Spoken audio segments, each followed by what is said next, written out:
The Honourable Leader of the Opposition. 1,000 days the two Michaels sat hopeless in a windowless cell, fed in doggy bowls that were slid under their door, going 8 months without seeing consular support. Yet according to Global News, a Liberal MP allegedly contacted the Chinese consulate and encouraged them to delay the release of these two Michaels for partisan Liberal gain. The intelligence services that came up with this information to the media would have told the Prime Minister. When did they tell him? The Honourable Minister of Foreign Affairs.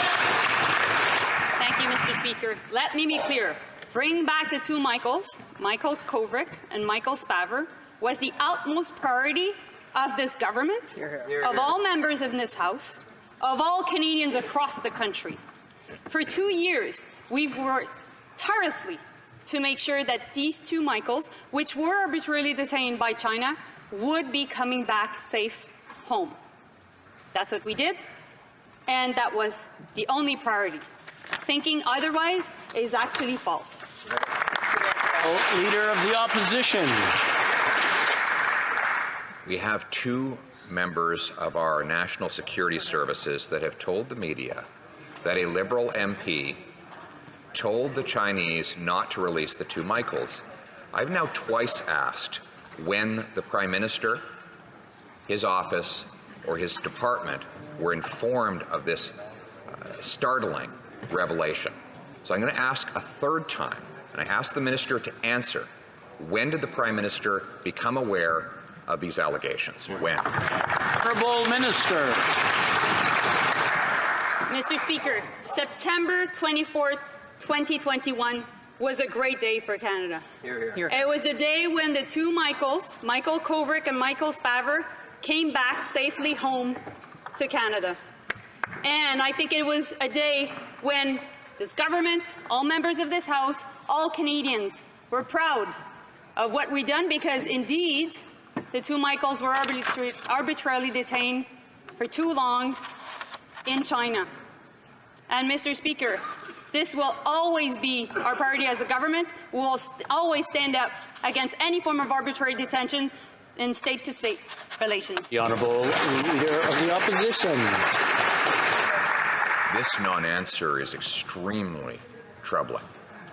We have revelations from Canada's top security forces who told the media that a Liberal MP asked the Chinese consulate to keep two Canadians in torture in a windowless cell. I asked already 3 times, when did the Prime Minister become aware of these revelations? I ask again, when? The Honourable Minister for Foreign Affairs. Mr. Speaker, I would like to thank all the members of this House that were involved in making sure that we could raise the case of the two Michaels for 2 years. Because we worked with friends and allies, different states around the world, to make sure that we could advocate their case, and that on September 24th, 2021, they would be coming back here in Canada. And so in that sense, we will always stand up against any form of arbitrary detention. This is part of our priority in terms of foreign policy. In April, in Toronto, we will be hosting an arbitrary detention summit, because the world needs to know that what happened to the two Michaels was unacceptable. The Honourable Leader of the Opposition. The importance of this question cannot be overstated. If the Prime Minister knew that a member of his Liberal caucus was working to keep two Canadian citizens arbitrarily and illegally incarcerated in windowless cells, potentially being tortured, he knew that and did nothing, that would be a devastating scandal against our national interest. So I am simply asking for the government to clarify. On what date did the Prime Minister find out the revelations that one of his MPs may have helped keep our people in jail? The Honourable Minister. Mr. Speaker, the Prime Minister knew very well what was happening to the two Michaels and made sure that his government would be standing up against China in the context of their arbitrary detention. And so in that sense, we will never accept any form of premise that this government and Canadians didn't work enough to bring them back home. It was our priority, and you can be convinced that it will always be our priority when it comes to any form of consular cases or any form of arbitrarily detained Canadians in this world. Mr. Speaker, yesterday Global News printed very serious allegations about a member who sits in this House. The allegations, according to two separate national security sources, state that he, quote, privately advised a senior Chinese diplomat in February of 2021 that Beijing should hold off freeing Michael Kovrig and Michael Spavor. For the sixth time today, on what date did the Prime Minister first learn of these allegations from security officials? The Honourable Minister for Public Safety. Mr. Speaker, we take the allegations of foreign interference very seriously, which is why we have ensured that our national security agencies have all of the powers, authorities, but with the corresponding transparency that is required to reinforce the confidence of Canadians in our institutions. Mr. Speaker, at every stage, Canadians can be confident that we are protecting our institutions. Canadians can be confident that we are protecting our elections. And, Mr. Speaker, above all, Canadians can be assured of the fact that this government worked 24/7 to ensure the return of the two Michaels back to Canada, and that is something that we did. Well, member for Thornhill. Mr. Speaker, the allegations from two separate national security sources state that a member in this House privately advised Beijing officials to hold off freeing two Canadian hostages held captive for over 1,000 days. After all of the new evidence Canadians have learned on election interference, it would be difficult for them to believe that security sources told Global News about the Liberal member's actions without anyone trying to inform the Prime Minister. So I'll ask for the seventh time today. On what day did the Prime Minister first learn of these allegations against a member of his own caucus? The Honourable Minister.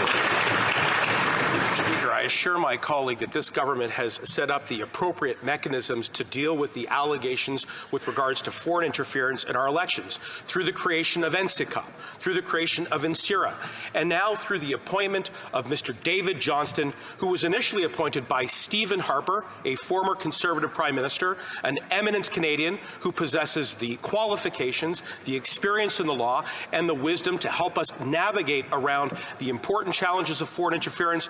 But no member in this chamber should have any doubt whatsoever as to the way in which we are protecting our institutions and ensure the return of the two Michaels to Canada. The Honourable Member for Brantford-Brant. Mr. Speaker, the evidence is mounting. Every day we are finding new pieces to the foreign interference puzzle. Just yesterday, new allegations were revealed which led to the resignation of a long-standing member of the Liberal caucus. We will continue to ask questions until Canadians get a straightforward answer. Now, for the 8th consecutive time, on what date did the Prime Minister first learn of these serious and troubling allegations? The Honourable Minister for Public Safety. Mr. Speaker, since we took the reins of government, we have raised the bar of transparency through the creation of the National Security Intelligence Review Agency, through the creation of the National Security Intelligence Committee of Parliamentarians that sees parties work across the partisan aisle, and now with the most recent appointment of David Johnston as an independent expert who will look into these questions to reassure Canadians that they can have confidence in our institutions, in our elections, in our defence of human rights, which manifested in a campaign to see the two Michaels return to Canada. That is something that every member of this chamber and all Canadians can be confident in. Well, member for Miramichi Grand Lake. Mr. Speaker, yesterday, new serious allegations about foreign interference in federal elections led to a high-profile resignation from the Liberal caucus, a caucus member who the Prime Minister has staunchly defended. We have already asked it 8 times today. I'll give them a 9th time to answer. On what day did the Prime Minister first learn of these troubling allegations? The Honourable Minister for Interparliamentary Affairs. Supplemental third. Speaker, I'm happy to answer the question from my colleague from Miramichi, New Brunswick.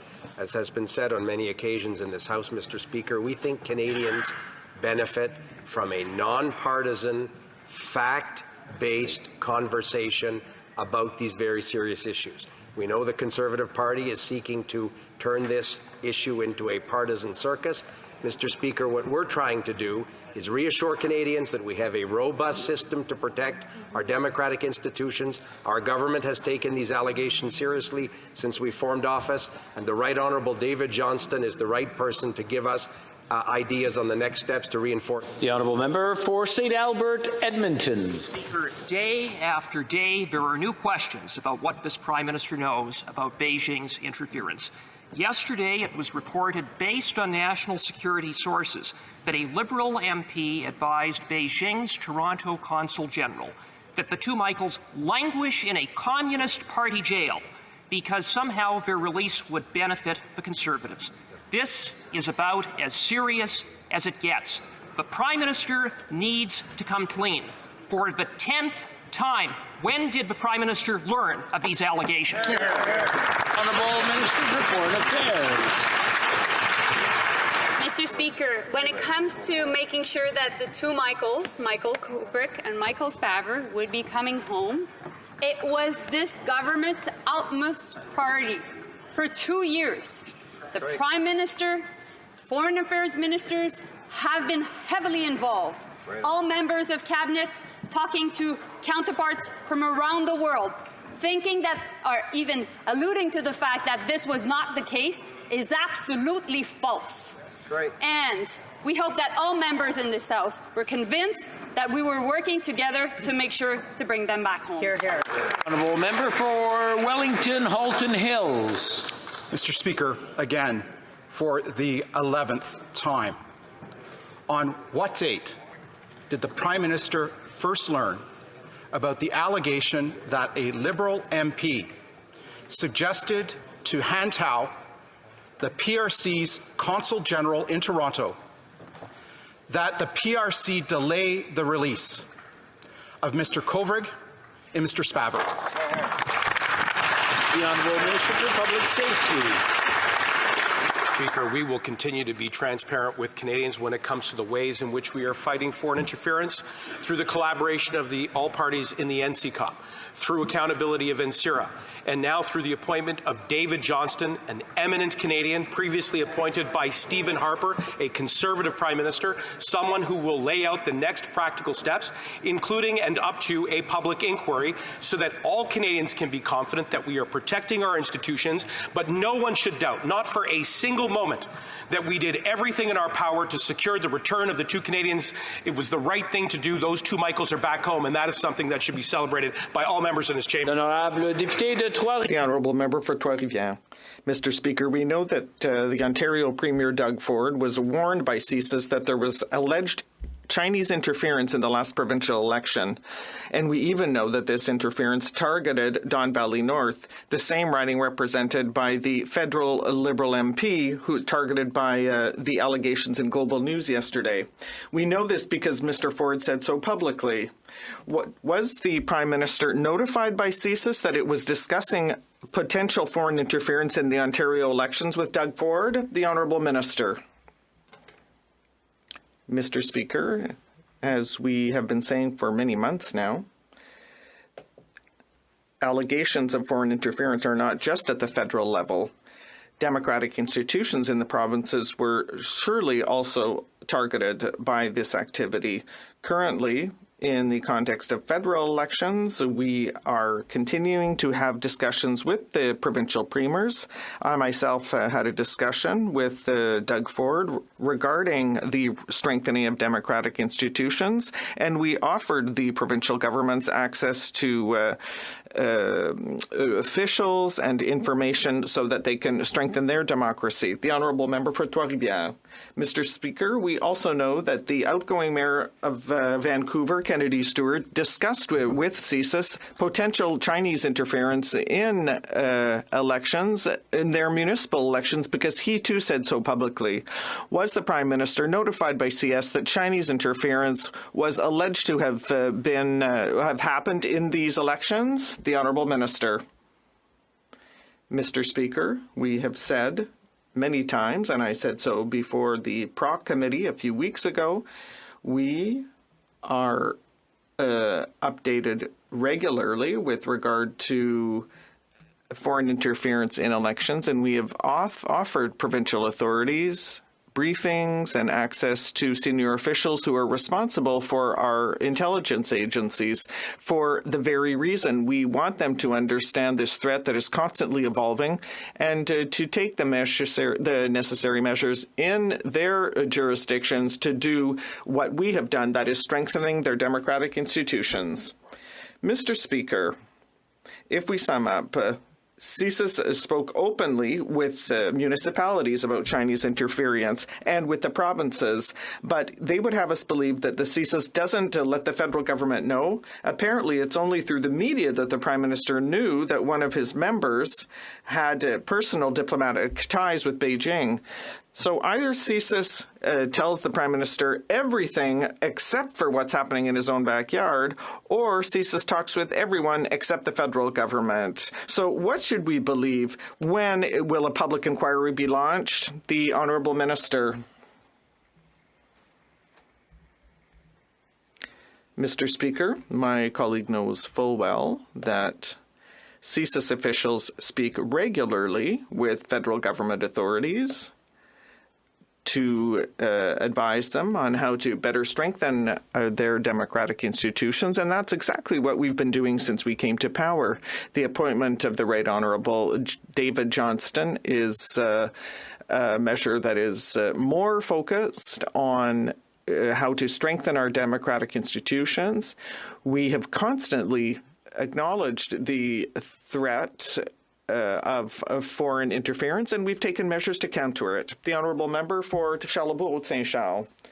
Mr. Speaker, there were very troubling allegations published against an MP sitting in this House. They are from two separate sources. It says that he privately advised a senior Chinese diplomat in February 2021 to delay the release of the two Michaels. I'm asking the same question that has been asked 11 times today. When did the Prime Minister know about these allegations regarding national security? The Honourable Minister of Foreign Affairs. Thank you, Mr. Speaker. As I have said many times in this House, the two Michaels were the absolute priority of our government, of the Prime Minister, of a number of foreign affairs ministers, and all the members of this chamber. And we worked with a number of counterparts across the globe to support the two Michaels and to put pressure on China to get to the great outcome of September 24th, 2021, when these two arbitrarily detained Michaels came back home. The Honourable Member for Mégantic-L'Érable. Mr. Speaker, I don't know what the minister doesn't understand because the question is simple. The allegations are serious. The government's lack of response is very eye-opening. So for the 13th time today, I'm going to ask a simple question that requires a very simple response. When did the Prime Minister learn of the serious allegations that were revealed yesterday by Global News? The Honourable Minister. Mr. Speaker, what my colleague opposite needs to understand is that the fact that we brought the two Michaels home was our priority, the priority of this government, and saying anything otherwise is absolutely false. So I am answering the question. I reject the premise of the question, which is that the government of Canada and all Canadians did not work hard to make sure that these two arbitrarily detained Michaels got back home, because it was. The Honourable Member for Mégantic-L'Érable. Mr. Speaker, I have a great deal of difficulty believing that the national security officials would have deliberately informed the media about such a sensitive topic before having informed the Prime Minister. Once again, Globe and Mail said this Liberal MP was already investigated by CSIS, according to three different sources, about election interference because of his ties with the Chinese consulate. Now, we have asked this question 13 times. When did the Prime Minister learn about these serious allegations? The Honourable Minister of Intergovernmental Affairs. Mr. Speaker, my honourable colleague knows full well we think that Canadians would benefit from a nonpartisan, factual discussion that are part of institutions that we have already set up. When we came to power, we set up a National Security Committee of Parliamentarians. We appointed the Right Honourable David Johnston last year to give us advice as to any additional measures that we can take. Obviously, we will follow his recommendations in a public and transparent fashion.